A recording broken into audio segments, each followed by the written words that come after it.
السلام علیکم۔ Islamic pulses کی نئی ویڈیو میں خوش آمدید۔ آج کی ویڈیو میں ڈسکس کرنے جا رہے ہیں ہم لوگ حضرت لوط علیہ السلام، اور مکمل تفصیلی بیان ہم اس حوالے سے ڈسکس کریں گے۔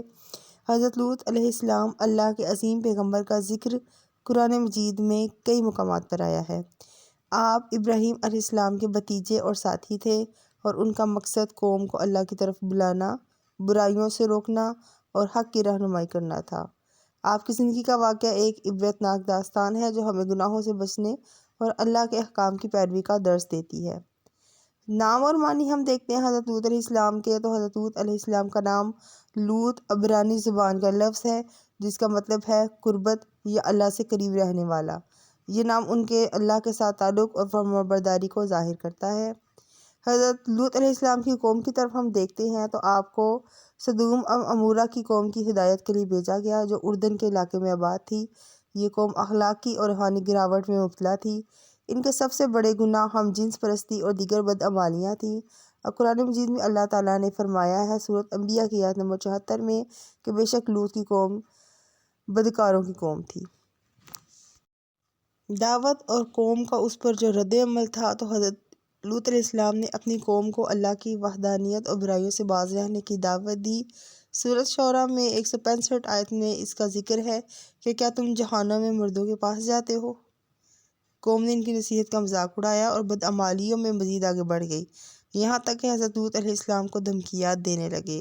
سورۃ شعراء کی آیت نمبر 167 میں فرمان ہے کہ اے لوط، اگر تم باز نہ آئے تو ضرور نکال دیے جاؤ گے۔ ان پر آ گیا اللہ کا عذاب، اور جب قوم نے اپنے گناہوں سے توبہ نہ کی تو اللہ تعالیٰ نے ان پر عذاب نازل کرنے کا فیصلہ کیا۔ اللہ کے فرشتے نوجوانوں کے روپ میں حضرت لوط علیہ السلام کے پاس آئے۔ جب قوم نے ان مہمانوں کے ساتھ بدکاری کا ارادہ کیا تو حضرت لوط علیہ السلام نے کہا، سورۃ ہود کی آیت نمبر 80 میں اس کا بیان آ رہا ہے کہ لوط نے کہا کہ کاش کہ میرے پاس تمہارے مقابلے کی طاقت ہوتی یا کسی مضبوط سہارا لے سکتا۔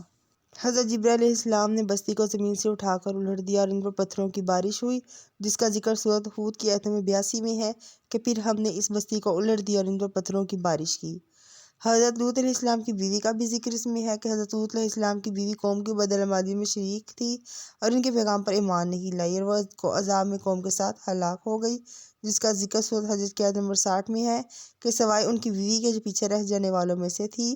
اور حضرت لوط علیہ السلام کی بیوی کا ذکر قرآن پاک میں آیا ہے کہ جب اللہ تعالیٰ نے قوم لوط پر عذاب نازل فرمایا تو انہیں حکم دیا گیا کہ اپنے ماننے والوں کے ساتھ شہر چھوڑ دیں اور پیچھے مڑ کر نہ دیکھیں، لیکن لوط علیہ السلام کی بیوی جو اپنی قوم کی گناہوں کی حمایت کرتی تھی، اس نے پیچھے مڑ کر دیکھا اور اللہ کے عذاب کے لپیٹ میں آ گئی۔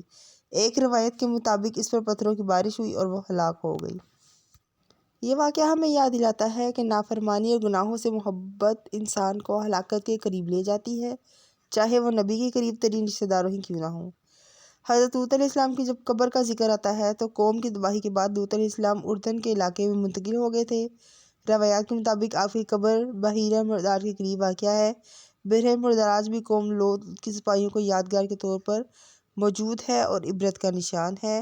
اور جب دیکھا جائے کہ حضرت لوط علیہ السلام کی زندگی سے جو سبق ملتا ہے وہ یہ ملتا ہے کہ حضرت لوط علیہ السلام کی زندگی ایمان، صبر اور دعوت حق کا عظیم نمونہ ہے۔ ان کی قوم کی تباہی گناہوں کی سنگینی اور اللہ کی نافرمانی کے انجام کو واضح کرتی ہے۔